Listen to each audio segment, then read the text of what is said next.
الحمد لله نحمده ونستعينه ونستغفره ونؤمن به ونتوكل عليه ونعوذ بالله من شرور أنفسنا ومن سيئات أعمالنا من يهدي الله فلا مضل له ومن يضلله فلا هادي له ونشهد أن لا إله إلا الله وحده لا شريك له ونشهد أن سيدنا ومولانا محمدا عبده ورسوله فقد قال الله تعالى في كلامه المجيد وفرقانه الحميد أعوذ بالله من الشيطان الرجيم بسم الله الرحمن الرحيم ألف لام را كتاب أنزلناه إليك لتخرج الناس من الظلمات إلى النور صدق الله مولانا العظيم وقال رسول الله صلى الله عليه وسلم خيركم من تعلم القرآن وعلمه وصدق رسوله النبي الأمي الكريم ونحن على ذلك لمن الشاهدين والشاكرين والحمد لله رب العالمين रह गया रुस्म आज़ा रूह बेलाली न रही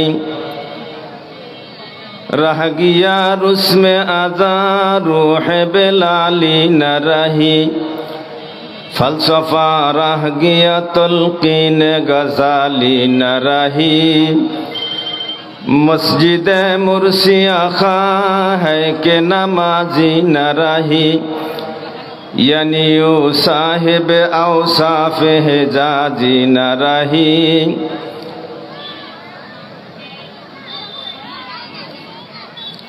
বদরগঞ্জ জামিয়াতুর রশিদ আল হাজার মাদ্রাসা ও এতিমখানার উদ্যোগে বার্ষিক তাফসিরুল কোরআন মাহফিলের সুযোগ্য সম্মানিত সভাপতি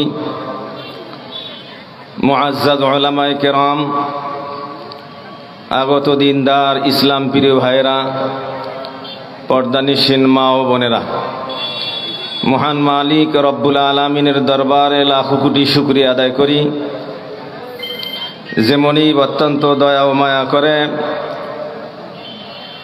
আজকে আমাদেরকে বিভিন্ন এলাকা থেকে বাছাই করে করে বিশ্বনবী জনাবে মুহাম্মদুর রাসূলুল্লাহ সাল্লাল্লাহু আলাইহি ওয়াসাল্লামের ভাষায় বেহেশতের বাগানে বসার তৌফিক দান করলেন। এজন্য সকলে শুকরিয়া জান বলে আলহামদুলিল্লাহ। অসংখ্য দরুদ ও সালাম নবী দো জাহানের প্রতি, যে নবীকে আল্লাহ তাআলা গোটা জগৎবাসীর জন্য রহমত করে প্রেরণ করেছেন, সেই নবীজির প্রতি সংক্ষিপ্ত দরুদ পড়ি সকলে বলি সাল্লাল্লাহু আলাইহি ওয়াসাল্লাম। সম্মানিত হাজিরিন, আপনারা অনেক লোক কই দরুদ শরীফটা তো পড়লেন না। নবীজির প্রতি দরুদ শরীফ পড়লে লাভ হয় না গুনাহ হয়? তা আপনারা তো অনেকেই পড়লেন না দেখলেন। আসলে নবীজির মোহাব্বত অন্তরে থাকলে না নবীজির প্রতি দরুদ বের হবে। নবীজির কিন্তু আমাদের প্রতি মোহাব্বত ঠিকই ছিল, আমাদের কিন্তু নবীজির প্রতি ভালোবাসা নাই, মোহাব্বত নাই। নবীজির প্রতি ভালোবাসা থাকলে বলার প্রয়োজন হয় না, নবীজির নাম শুনলেই দরুদ মুখ দিয়ে এমনিই বের হবে। ও মুসলমান, যে নবী বিশ্ব নবী জনাবে মুহাম্মদুর রাসূলুল্লাহ সাল্লাল্লাহু আলাইহি ওয়াসাল্লাম 63 বছর হায়াতের জিন্দেগিতে আপনার আমার জন্য দিনের বেলায় রাতের অন্ধকারে পাহাড়ের গুহায় পাহাড়ের চূড়ায় ঘরে বাইরে যেখানে ছিলেন উম্মতি উম্মতি বলতেন। এমনকি মেরাজে গিয়ে আল্লাহ তাআলার সঙ্গে কথোপকথন চলছে, সেখানেও আল্লাহ রসুল আমাদেরকে ভোলেন নাই। এমনকি রওজার থেকে যেই দিন বের হয়ে কিয়ামতের মাঠে উঠবেন, রওজার থেকে বের হয়ে নবীজি দেখবেন তার সামনে কোনো মানুষ নাই। জিবরিল আমিনকে আল্লাহ রসুল লক্ষ্য করে বলবেন, ইয়া জিবরাইলু আইনা উম্মতি আ ওয়াসালা ইলা সফির জাহান্নাম। ও জিবরিল, ব্যাপার কি? আমার একটা উম্মত কি কেন আমি সামনে পাইতেছি না, দেখতেছি না? আমার সব উম্মত কি জাহান্নামের ঘাটে চলে গেছে নাকি? রসুল সুখের পানি ছেড়ে দিয়ে চিৎকার বলে কাঁদতে থাকবেন আর এই কথা বলতে থাকবেন। জিবরিল আমিন মুস্কি হেসে দিয়ে বলবেন, ইয়া রাসূলুল্লাহ, ইয়া হাবিবাল্লাহ, আপনি ছাড়া এখন পর্যন্ত কবর থেকে কেউ ওঠে না, আপনার উম্মত তো জাহান্নামে যাওয়ার প্রশ্নই ওঠে না। জোরে কোন সুবহানাল্লাহ। ও মুসলমান, যেই নবী বুঝি দুনিয়ার জীবনে আপনাকে আমাকে ভুললেন না, 63 বছর হায়াতের জিন্দেগিতে আমাকে ভুললেন না, এমনকি রওজা থেকেও আল্লাহর রসুল আমাদেরকে ভোলেন নাই। অনেক প্রমাণ আছে, অনেক দুনিয়ার মুমিন মুসলমানদেরকে বিশ্বনবী জনাবে মুহাম্মদুর রাসূলুল্লাহ সাল্লাল্লাহু আলাইহি ওয়াসাল্লামের স্বপ্নের মাধ্যমে সাক্ষাৎ দিতে ধন্য হয়েছেন। জোরে কোন ধন্য করেছেন, জোরে কোন সুবহানাল্লাহ। অনেক মানুষকে, অনেক মুমিন মুসলমানকে নবীজি স্বপ্নে সাক্ষাৎ দিয়ে এই মুমিন মুসলমানকে ধন্য করছে। অনেক আল্লাহর বান্দা এমন আছে স্বপ্নে নবীজির সঙ্গে সাক্ষাৎ হয়। রওজার থেকে উঠে নবী আমাদেরকে ভুলবেন না, হাসরের মাঠে ভুলবেন না। সেজদায় পড়ে এমন কান্না শুরু করবেন নবীজি, আল্লাহ ডাক দিয়ে বলবেন, ইরফা ইয়া মুহাম্মদ ইসফা। আর কান্দেন না, আপনার কান্নার কত শুনবো উম্মতের জন্য। সুপারিশ করেন, আপনার উম্মতকে আপনি সুপারিশ করে জান্নাতি নিয়ে যান। বলেন সুবহানাল্লাহ। নবীজির খাতিরে আমরা যদি আল্লাহর মহান হুকুম 5 ওয়াক্ত নামাজটা আদায় করে যাইতে পারি, জাহান্নামে গিয়েও আমরা জাহান্নামের আগুনে জ্বলতে হবে না। নবীর খাতিরে আল্লাহ পাক জাহান্নামের আগুন থেকে আমাদেরকে মুক্তি দিবেন। বলেন সুবহানাল্লাহ। শর্ত হলো 5 ওয়াক্ত নামাজি হওয়া লাগবে। উম্মতি মুহাম্মদি আসামি হয়ে জাহান্নামের হাতে বেড়ি থাকবে না, পায়ে বেড়ি থাকবে না, কপাল কালো হবে না। জাহান্নামীদের হাতে পায়ে বেড়ি লাগা থাকবে, কপাল কালো হবে।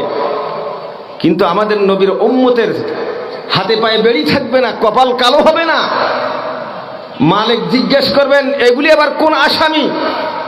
জাহান্নামের আসামিদের হাতে পায়ে আগুনের শিকল লাগা থাকবে, কপাল কালো হবে। আল্লাহ ডাক দিয়ে বলবেন, মালিক খবরদার, আমার হাবিবের উম্মত। চিৎকার মারি বলেন সুবহানাল্লাহ। আমার হাবিবের উম্মত, যে কপাল আমার কুদরতি কদমে থাকছে, সেই কপাল কোনোদিন কালো হতে পারে না। যেই হাত উঁচুতে উঠছে আমার দরবারে দোয়ার জন্য, এই হাতে কোনোদিন শিকল লাগা হবে না। যেই পা দিয়ে হেঁটে মসজিদে গেছে আমার হাবিবের উম্মত, এদের পায়ে বেড়ি লাগানো হবে না। জোরে কোন সুবহানাল্লাহ। জাহান্নামে ঢুকানো হবে। মালিক দারোগা আগুনকে বলবে, খুজুহুম, আগুন ধরবে। আবার বলবে, খুজুহুম, এদেরকে ধরো। ধরবে না। এক পর্যায়ে ফেরেশতারা আগুনের লাঠি ব্যবহার করবে আগুনের ওপর। আগুন কি জবাব দেবে জানেন? লাইসালি সুলতানুন আলা মান ক্বালা লা ইলাহা ইল্লাল্লাহ মুহাম্মাদুর রাসূলুল্লাহ। চিৎকার মারি বলেন সুবহানাল্লাহ। উম্মতি মুহাম্মদি যারা 5 ওয়াক্ত নামাজ পড়ছে, লা ইলাহা ইল্লাল্লাহ মুহাম্মাদুর রাসূলুল্লাহ কলমা পড়ে আসছে, এদেরকে ধরার ক্ষমতা আমাদের নাই, পারমিশন আমালিকে দেয়নি আমাদেরকে। জোরে কোন সুবহানাল্লাহ। কত বড় ভাগ্যবান উম্মত আমরা। কিন্তু আমরা নবীজির দাম জানি না, নবীজির সুন্নতের আদর্শ আমাদের মধ্যে নাই, নবীর ভালোবাসা আমাদের মধ্যে নাই। আল্লাহ তাআলা আমাদেরকে নবীর আদর্শবান বানায় দেও, নবীর মহব্বতে আমাদেরকে মহব্বত আল্লাহ বানায় দেও। আমরা যেন নবীজিকে সবসময় মহব্বত করতে পারি, ভালোবাসতে পারি, নবীর সুন্নতের অনুসারী হতে পারি। আল্লাহ আমাদের সবাইকে তৌফিক দান করে। সবাই বলেন আমিন। সম্মানিত হাজিরিন, সময় কিন্তু খুব কম, অল্প সময়। আমরা এই বদরগঞ্জ এলাকায়, বদরগঞ্জ, তারাগঞ্জ, বিশেষ করে আমাদের শেখেরহাট এবং আমাদের মধুপুর, ডালারহাট, মুন্সিপাড়া এলাকায়, মোমিনপুর, মুক্তারপাড়া সহ এত সংখ্যক ওলামায়ে কেরাম, এত বেশি আলেম, আমার মনে হয় আমাদের বদরগঞ্জ থানার সবগুলি ইউনিয়ন একত্রিত করলে অতগুলি আলেম হবে না। বল সুবহানাল্লাহ। আপনারা খোঁজ দিয়ে দেখেন, শেখেরহাট এলাকা এবং আমাদের মধুপুরের মুন্সিপাড়া, মুক্তারপাড়া, আশপাশ এলাকাগুলোতে এত বেশি আলেম। তো যেহেতু অনেক ওলামায়ে কেরাম এখানে, আজকে বড় মাহফিল না, সুবহানাল্লাহ। বদরগঞ্জের মধ্যে এটা সবচেয়ে বড় মাহফিল আমি মনে করি। বড় বক্তব্য আমাদের, সেই হিসেবে ওলামায়ে কেরামরাও ওয়াজ শোনার জন্য অনেকে আসছে। তো সবাইকে একটু বলার সুযোগ দেওয়া লাগবে, বিধায় আমরা অল্প অল্প করে সবাই বলার চেষ্টা করব। আল্লাহ আমাদেরকে বলার এবং শোনার তৌফিক দান করুন। সবাই বলেন আমিন। তা আমি গোছালো কোনো ওয়াজ আজকে করতে পারবো না, কারণ সময় যেহেতু কম। এরকমভাবে টুকরা টুকরা কিছু কথা বলবো। সম্মানিত হাজিরিন, আমরা কিন্তু যারা দুনিয়াতে আসছি সবাই মুসাফির, আমরা সফর অবস্থায় আছি। আমাদের এক সময় সফর ছিল রুহের জগতে। রুহের জগতে কতদিন আমরা ছিলাম বলতে পারবো না। ওই সফর আমাদের শেষ হয়ে গেছে, আমরা দুনিয়ার মায়ের পেটে চলে আসছি। নির্ধারিত সময় মায়ের পেটের মধ্যে ছিলাম, সেখানের সফর শেষ হয়ে গেছে, আমরা দুনিয়ার পেটে চলে আসছি। এই দুনিয়ার পেটের সফর আমাদের কতদিন হবে আমরা কেউ বলতে পারবো না, কারণ আমরা দেখেছি ৭৭ বছর বয়সের বুড়া 7 বছরের নাতিকে নিজ হাতে কবরস্থ করছে। আপনারা মনে হয় এই সংবাদ জানেন না? আছে না নাই? দাদা বাঁচি আছে, নাতি মারা গেছে। এজন্য বলা যাবে না আমাদের এই দুনিয়ার সফর কতদিন। এই সফর কিন্তু আমাদের একদিন শেষ হবে।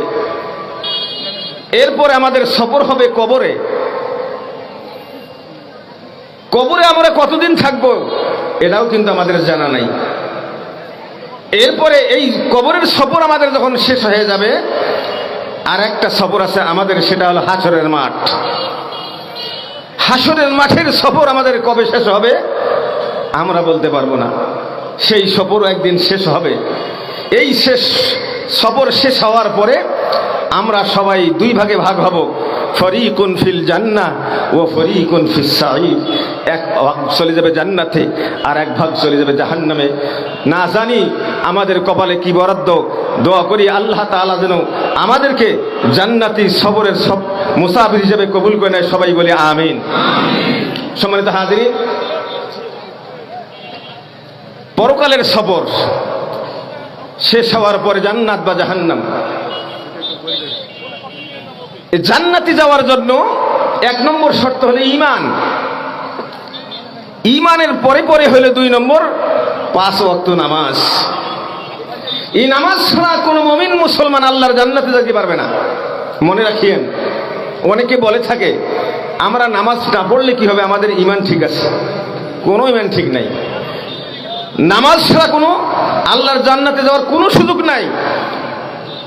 বিশ্ব নবীজি বলেন, আউয়ালু মা ইউহাসাবু বিহিল আবদু ইয়াউমাল কিয়ামাতিস সালাত। হাসরের মাঠে সর্বপ্রথম বান্দা বান্দিকে আল্লাহ নামাজ সম্পর্কে জিজ্ঞাসা করবেন। নবীজি অন্য হাদিসের মধ্যে বলছেন, ইজা সালুহাত সালুহাত সাইরাল আমাল। আমার কোনো উম্মতের বান্দাবান্দির যদি নামাজের হিসাব সঠিক হয়ে যায়, আল্লাহ পাক বাকি হিসাবগুলি আসান করে দিয়ে নামাজের খাতিরে জান্নাত দিয়ে দেবেন। বলেন সুবহানাল্লাহ। জান্নাতে যাওয়ার 1 নম্বর আমল হলো ঈমানের পরে 5 ওয়াক্ত নামাজ। সম্মানিত হাজিরিন, লম্বা সূরা কথা বলা যাবে না, আগে বলছি। যারা বলে থাকেন নামাজ না পড়লে আমরা ভালোবাসি, তারা কি পরিমাণ ভালোবাসেন নবীদের আরেকটা হাদিস শুনেন। বিশ্ব নবী জনাবে মুহাম্মদুর রাসূলুল্লাহ সাল্লাল্লাহু আলাইহি ওয়াসাল্লাম বনি ইসরায়েলের একটা ওয়াজ সাহাবায়ে কিরামদেরকে শুনালেন। হযরতে মূসা আলাইহিস সালাতু ওয়াস সালামের দরবারে এক মহিলা আসলেন, এসে বললেন, তাহহিরনি ইয়া কালিম আল্লাহ, ও আল্লাহর কালিম, আমাকে একটু পবিত্র করে নেন। ইন্নী ইরতিকাবতু যামবান আযীমান, আমি বড় গুনাহ করে ফেলছি। হযরতে মূসা আলাইহিস সালাতু ওয়াস সালাম জিজ্ঞেস করলেন, মা তুমি কি গুনাহ করছো? মহিলা বলল, ও আল্লাহর নবী, 1 নম্বর গুনাহ, 1 নম্বর পাপ, 1 নম্বর অন্যায় হলো আমার বিবাহ শাদী হয় নাই, তবে আমার গর্ভ হয়েছে, আবার বাচ্চাও ভূমিষ্ঠ হয়েছে। আপনারা বলেন তো, বিবাহ ছাড়া যে সন্তান হয় বৈধ না অবৈধ কাজে? অবৈধ কাজে, অবৈধ সন্তান, অর্থাৎ আমি জিনা করছি, আমার সন্তান হয়েছে, এখন নাই। 2, মানুষ জানবে আমি একজন জিনাকারিনী মহিলা, আর কোনোদিন কেউ আমাকে বিবাহ করবে না, এই লজ্জায় আমার এই সদ্য ভূমিষ্ঠ সন্তানটাকে নিজ হাতে গলা টিপে হত্যা করেছি। 2 নম্বর অপরাধ। হাদিস শরীফের মধ্যে আছে, কোন মানুষ যদি একজন মানুষকে বিনা অপরাধে হত্যা করে, সে যেন দুনিয়ার সমস্ত মানুষকে হত্যা করলো। জোরে কারণ নাউযুবিল্লাহি মিন যালিক। কত বড় গুনাহ! এক তো জিনার মতো পাপ করছি, আর একটা মানুষ হত্যার পাপ করছি, 2টা পাপ। হাল্লি তওবা, আমার জন্য কি তওবার ব্যবস্থা আছে? মূসা নবী রাগী মানুষ ছিলেন, বললেন, উখরিজি ইয়া ফাজিরা, এই মুহূর্তে আমার দরবার থেকে বের হয়ে যাও, তোমার কারণে গজব আসতে পারে আল্লাহর পক্ষ থেকে, এই মুহূর্তে বের হয়ে যাও। এই মহিলা ভারাক্রান্ত অন্তর নিয়ে কাঁদতে কাঁদতে মূসা আলাইহিস সালামের দরবার থেকে বের হয়ে গেলেন। জিবরিল আমিনকে আল্লাহর সাথে পাঠিয়ে দিলেন, যাও জিবরিল, আমার কালিমুল্লাহকে সংবাদ দাও। জিবরিল চলে আসলেন, আসি জিজ্ঞাসা করলেন, ও আল্লাহর কালিম, আপনার আশপাশে কি এই মহিলার সে আর কোনো বড় পাপী মানুষ নাই? এই মহিলার যে আপনি বের করে দিলেন, তওবার ব্যবস্থা করলেন না, এর চেয়েও কি বড় পাপী আপনার আশপাশে নাই? মূসা নবী হতভম্ব হয়ে গেলেন, যে মহিলা 2টা জঘন্যতম পাপ করছে, এর চেয়ে বড় পাপী আমার আশপাশে আসে বলে আমার মনে হয় না। উনি বলেন, না, এর চেয়ে বড় পাপী আমার মনে হয় না। জিবরিল আমিন ডাক দিয়ে বলেন, ও আল্লাহর নবী কালিমুল্লাহ, শুনে রাখেন, এই মুহূর্তে আল্লাহ আমাকে পাঠায় দিয়ে আপনাকে জানায় দিয়েছেন, আপনার এলাকার যেই মানুষগুলি আল্লাহকে সেজদা করে না, আল্লাহর কুদরতি কদমে সেজদা করে না, নামাজ আদায় করে না, আল্লাহ বলছেন এই মহিলার চাইতেও ওই সেজদা নাকারী বান্দা বান্দি আরো বেশি জঘন্যতম পাপী। জোরে কন্যা আউযুবিল্লাহ। যারা আল্লাহকে সিজদা করে না, নামাজ আদায় করে না, জিনাকারিনী এবং মানুষ হত্যাকারীর চেয়ে বেশি পাপী। আমরা যারা বলি নামাজ না পড়লে কি হবে, আমাদের ঈমান ঠিক আছে, মিথ্যা কথা, ভুল কথা, ধোঁকাবাজি কথা ছাড়া আর কিছু হতে পারে না। জোরে কোন ঠিক কিনা? ইয়াতাসাআলুনা আনিল মুজরিমিন মা সালাকাকুম ফি সাকার ক্বালু লাম নাকু মিনাল মুসাল্লিন। জাহান্নামীদেরকে যখন জাহান্নামে নেওয়া হবে, জিজ্ঞেস করা হবে কোন অন্যায়ের কারণে তোমরা জাহান্নামে যাইতেছো। কয়েকটা অন্যায়ের কথা বলবে, তার মধ্যে সর্বপ্রথম যে অন্যায়ের কথা স্বীকার করবে তারা বলবেন ক্বালু লাম নাকু মিনাল মুসাল্লিন, আমরা নামাজি ছিলাম না বিধায় আমাদেরকে জাহান্নামে দেওয়া লাগছে। জোরে কর নাউযু বিল্লাহি মিন যালিক। আল্লাহ তাআলা আমাদের সবাইকে, সমস্ত মুসলমানকে 5 ওয়াক্ত নামাজ সঠিকভাবে আদায় করে আল্লাহর জান্নাতের অধিকারী হওয়ার তৌফিক দান করুন। সবাই বলেন আমিন। সম্মানিত হাজিরিন, আমি যে আয়াত তেলাওয়াত করছি, যেহেতু আজকের এই মাহফিলটা একটা মাদ্রাসা কেন্দ্রিক মাহফিল, ধরে বলেন ঠিক কিনা? এই মাদ্রাসায় যে সমস্ত ছাত্রদেরকে শিক্ষা দীক্ষা দেওয়া হয়, এই শিক্ষাটা হলো আসলে কোরআনের শিক্ষা, নবী মুহাম্মদুর রাসূলুল্লাহ সাল্লাল্লাহু আলাইহি সাল্লামের হাদিসের শিক্ষা, রসুলের আদর্শ শিক্ষা, ধরে কোন ঠিক কিনা? পাশাপাশি আমাদের এই কওমি মাদ্রাসাগুলোতে এখন আগের থেকে আছে, এখন আরো জোরালোভাবে আধুনিক শিক্ষার ব্যবস্থা করা হয়েছে, আলহামদুলিল্লাহ। যাই হোক, এই কোরআন শিক্ষা, বিশ্বনবী জনাবে মুহাম্মদুর রাসূলুল্লাহ আদর্শের শিক্ষা, এই দুইটা শিক্ষা হলো আসল শিক্ষা। যতক্ষণ পর্যন্ত একটা মানুষ এই কোরআনের শিক্ষায় শিক্ষিত হবে না, আমাদের নবী মুহাম্মদুর রাসূলুল্লাহ সাল্লাল্লাহু আলাইহি সাল্লামের সুন্নতের হাদিসের শিক্ষায় শিক্ষিত হবে না, এই মানুষটা আধুনিক শিক্ষায় যত বড় অধিকারী হোক না কেন, যত বড় ডিগ্রিধারী হোক না কেন, এই মানুষটা আসলে সোনার মানুষ হতে পারবে না। জোরে কোন ঠিক কিনা? কারণ হলো এই কোরআনুল কারীম এমন একটা কিতাব,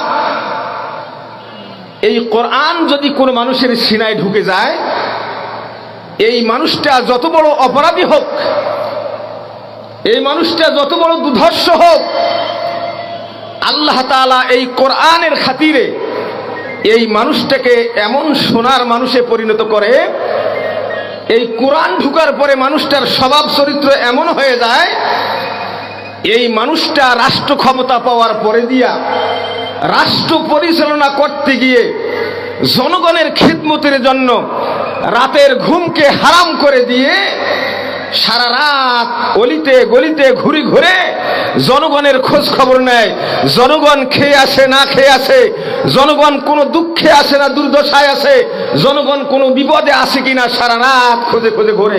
জোরে কোন সুবহানাল্লাহ ওয়া বিহামদি। যেই কোরআনের আলো সিনায় ঢুকার কারণে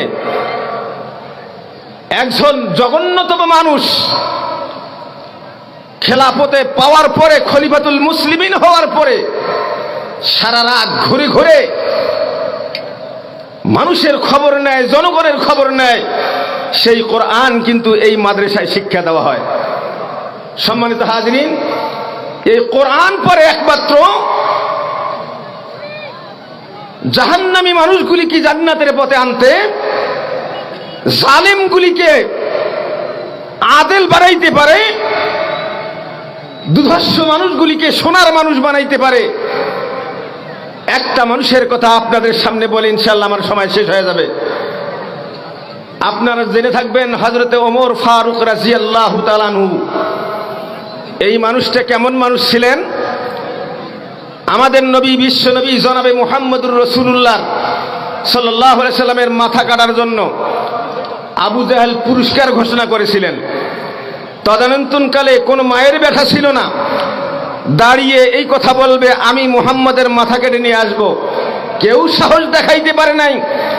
একটি মাত্র মানুষ, যার নাম হলেন হযরতে ওমর, সে বলেছিলেন আমি পারবো। জোরে বলেন ঠিক কিনা? ইতিহাস জানেন না আপনারা? কিন্তু এই মানুষটা, যে মানুষ মুহাম্মদুর রাসূলুল্লাহ সাল্লাল্লাহু আলাইহি ওয়াসাল্লামের মতো মহামানবের মাথা কাটার জন্য দুঃসাহস দেখাইছেন, সেই মানুষটার সিনার ভিতরে 30 পারা কোরআন যখন ঢুকছে, আল্লাহর নবী 30 পারা কোরআনকে মালা বানায় উমরের গলায় যখন পরাইছে, আল্লাহর নবীর ইন্তেকালের পরে হযরতে আবু বকর সিদ্দিক রাদিয়াল্লাহু তাআলা আনহুর খেলাফত, ওনার ইন্তেকালের পরে খলিফাতুল মুসলিমিন যখন হযরত ওমর ফারুক হয়ে গেলেন, হযরত ওমর ফারুকের পরিবর্তনটা কেমন হলেন শুনেন। ও মুসলমান ভাইরা আমার, হযরত ওমর ফারুক সারাদিন রাষ্ট্রীয় কাজ করার পরে দিয়া রাতের অন্ধকারে ছদ্মবেশে সিরা জামা গায়ে দিয়ে মাথায় গামছা পেঁচিয়ে মদিনার অলিতে গলিতে ঘোরে। গভীর রাত মদিনার সব মানুষগুলি ঘুমের ঘরে অচেতন। হযরতে ওমর ফারুক রাদিয়াল্লাহু তাআলা আরামের বিছানা ছেড়ে দিয়ে মদিনার অলিতে গলিতে ঘুরতে আসেন। এক পর্যায়ে ঘুরতে ঘুরতে একদম মদিনার উপকণ্ঠে চলে গেলেন। দূর থেকে লক্ষ্য করে দেখেন অনেক দূরে পাহাড়ি এলাকায় আগুন দেখা যায়। হযরত ওমর মনে মনে চিন্তা করলেন, যেই টাইমের ভিতরে মদিনার সমস্ত মানুষগুলি ঘুমের ঘরে অচেতন, এই টাইমে কিসের আগুন দেখা যায়? ওখানে খলিফাতুল মুসলিমিন অদ্দজাহানের বাদশা হাঁটি হাঁটি পা পা করে ওই আগুনের সন্ধানে গেলেন। গিয়ে দেখেন পাহাড়ি এলাকায় পাহাড়ের পাদদেশে একটা কুঁড়ে ঘর। খলিফাতুল মুসলিমিন ওমর রাদিয়াল্লাহু তাআলা আনহু, সম্মানিত হাজিরিন, মেহমান চলে আসছেন, হাল লম্বা করা যাবে না। যাবে এই ঘটনা বলতে গেলে কমপক্ষে 1 ঘন্টা সময়ের দরকার। উনি মুরব্বী মানুষ, আমাদের এলাকার মুরব্বী আলেম, ওনাকে বসায় রেখে কথা বলা যাবে না। তবে উনি পরিস্থিতি নিতে দিলে আমি আরেকটা কথা বলবো আপনাদেরকে, সেটা হলো যেই মাদ্রাসার আয়োজনে আজকের এই মাহফিল, এই মাদ্রাসাটা কিন্তু কওমি মাদ্রাসা। এই মাদ্রাসা চলে আপনাদের দানের ওসিলায়, জোরে কোন ঠিক কিনা? সম্মানিত হাজিরিন, এখানে অনেক এতিম অসহায় বাচ্চা লেখাপড়া করে, কোরআন শিখে, কোরআনের হাফেজ হয় আপনাদের সহযোগিতায়। আমি আপনাদেরকে অনুরোধ করব, আপনার সব সময় এই মাদ্রাসার দিকে খেয়াল রাখবেন, আরো যত কওমি মাদ্রাসা আছে খেয়াল রাখবেন। টাকা পয়সা দিয়ে, আপনাদের ব্রেন বুদ্ধি দিয়ে এই মাদ্রাসাকে সহযোগিতা করবেন। কারণ হাদিসের মধ্যে আছে, আল্লাহ রসুল বলছেন, আনা ওয়া কাফিলুল ইতিম হাকাযা ফিল জান্নাহ। আল্লাহ রসুল বলছেন, যারা ইতিমদের খাবার ব্যবস্থা করে, যারা ইতিমদেরকে কোরআন কিনে দেয়, কিতাব কিনে দেয়, কাপড় কিনে দেয়, ইতিমের খাবার ব্যবস্থা করে, আল্লাহর রসুল বলছেন, আনা ওয়া কাফিলুল ইতিম হাকাযা ফিল জান্নাহ। এই দুইটা আঙ্গুল একসঙ্গে উঠায় আল্লাহ রসুল বলেছেন, এই দুইটা আঙ্গুল যেমন পাশাপাশি, আমি মুহাম্মদুর রাসূলুল্লাহ এবং ইতিমদের সাহায্যকারীরা একই সঙ্গে জান্নাতে থাকবে। বলেন সুবহানাল্লাহ। সম্মানিত হাজিরিন, মুরব্বী 2 মিনিট সময় দিলে আর একটা কথা বলবো। জাযাকুমুল্লাহ, আল্লাহ ওনার হায়াতের মধ্যে বরকত দান করুন। সম্মানিত হাজিরিন, বনি ইসরায়েলের এক মহিলা দুগ্ধপোষ্য, মানে দুধ পান করে ছোট্ট একটা বাচ্চা নিয়ে নিজের বাড়ির থেকে বাপের বাড়ির দিকে যাইতেছেন। নিজের স্বামীর বাড়ির থেকে বাপের বাড়িতে যাওয়ার পথে একটা জঙ্গল, জঙ্গলের ভিতরে রাস্তা। এই মহিলা বাচ্চা কোলে নিয়ে যখন জঙ্গলের ভিতরে ঢুকছেন, রাস্তা দিয়ে হাঁটতেছেন, জঙ্গলের ভিতর থেকে একটা বাঘ এসে মহিলাকে আক্রমণ করছেন। বাচ্চাটা ছিটকে গিয়ে দূরে পড়ছেন। বাঘ বাচ্চাটার গর্দারা ধরে কেবলমাত্র দৌড় মারবেন জঙ্গলের দিকে, হঠাৎ করে ঘোড়সওয়ার একটা যুবক এসে ওই বাঘের সামনে দাঁড়াইছেন। বাঘ ঘোড়সওয়ারকে দেখে বাচ্চাটাকে রাস্তার উপর ফেলায় দিয়া জঙ্গলের ভেতরে ঢুকে পড়ছেন। বলেন সুবহানাল্লাহ বিহামদি। এবার মহিলা চিন্তা করেন যে এই মহিলার কোলের সন্তান, দুগ্ধপোষ্য সন্তান বুকের দুধ খায়। বাঘ তার গর্দানা ধরে এক পর্যায়ে নিয়ে গিয়েছিল, কিন্তু আল্লাহ পাক রব্বুল আলামিন তার কোলের সন্তানটাকে তাকে ফেরত দিয়ে দিলেন। রাস্তার থেকে বাচ্চাটাকে কুড়া নিয়ে বুকে জড়ায় ধরিয়া যুবককে ডাক দিয়ে বলেন, যুবক, মিন আইনা যে ইতা, তুমি কোথার থেকে আসছো, তোমার নাম কি, তোমার পরিচয় দাও। যুবক ডাক দিয়ে বলেন, মা, আমি দুনিয়ার কোনো মানুষ নই, আমি কোনো ফেরেশতা, আমি কোনো জিন নই, আমি হলাম মুনাজ্জালুম মিনাস সামা, আসমান থেকে আল্লাহর পক্ষ থেকে প্রেরিত ফেরেশতা। মহিলা ডাক দিয়ে বলেন, তুমি আমার সন্তানকে বাঁচাবার জন্য আসছো। অবশ্যই আল্লাহ আমার কোনো আমল পছন্দ করছে বিধায় আমার সন্তানকে বাঁচাবার জন্য আসছো। বলো দেখি আমি কি আমল করেছি যে আমলের বদৌলতে আল্লাহ পাক আমার এই কোলার সন্তানকে বাঘের মুখ থেকে ফেরত দিয়ে আমার কোলে দিয়ে দিল। ওই আসমানি ফেরেশতা ডাক দিয়ে বলেন, মা, এইমাত্র কয়েকদিন আগে তুমি কয়েকটা রুটি দিয়ে খাইতে বসছিলে, এক পর্যায়ে তোমার কয়েকটা রুটির মধ্যে তুমি সব রুটিগুলি খেয়ে ফেলছো, একটা মাত্র রুটি আছে। একজন ইয়েতিম বাচ্চা, একজন ইয়েতিম সন্তান তোমার দরজায় গিয়ে দাঁড়িয়ে বলছে, মা সারাদিন খাই নাই, ক্ষুধার জ্বালায় পেটে আগুন জ্বলতেছে, ক্ষুধার যন্ত্রণায় ছটফট করতেছি, মা গো যদি বাড়িতে কিছু খাবার ব্যবস্থা থাকে আমার জন্য একটু খাবার ব্যবস্থা করেন। ও মা, সেই দিন এতিমের সন্তানের কথা শুনে তোমার ওই পাতের থেকে তোমার রুটিটা ওই সন্তানের মুখে দিয়েছিলি, এতিম বাচ্চার মুখে দিয়েছিলি। আল্লাহ তাআলা এই এতিমের মুখে একটা রুটি দেওয়ার কারণে এত খুশি হয়েছিল, যার কারণে আজকে বাঘের মুখ থেকে আল্লাহ পাক রব্বুল আলামিন তোমার সন্তানকে ফেরত দিয়ে তোমার কোলে দিয়ে দিল। জোরে কোন সুবহানাল্লাহ। আমার ভাইরা, এমন ওয়াকিয়া হাদিস কোরআনে অনেক আছে। এইজন্য আপনাদেরকে অনুরোধ করব, এই যে এই মাদ্রাসার আয়োজনে আজকে এই মাহফিল, এই মাদ্রাসায় আপনারা নেক নজর রাখবেন, মুক্ত হস্তে দান করবেন। এই মাদ্রাসা যেন আল্লাহ পাক আস্তে আস্তে করে দাওরায়ে হাদিস এবং ইফতা এবং হাদিস পড়ার এখানে ব্যবস্থা করে দেয়। আল্লাহ পাক তৌফিক দান করে। সবাই বলেন আমিন।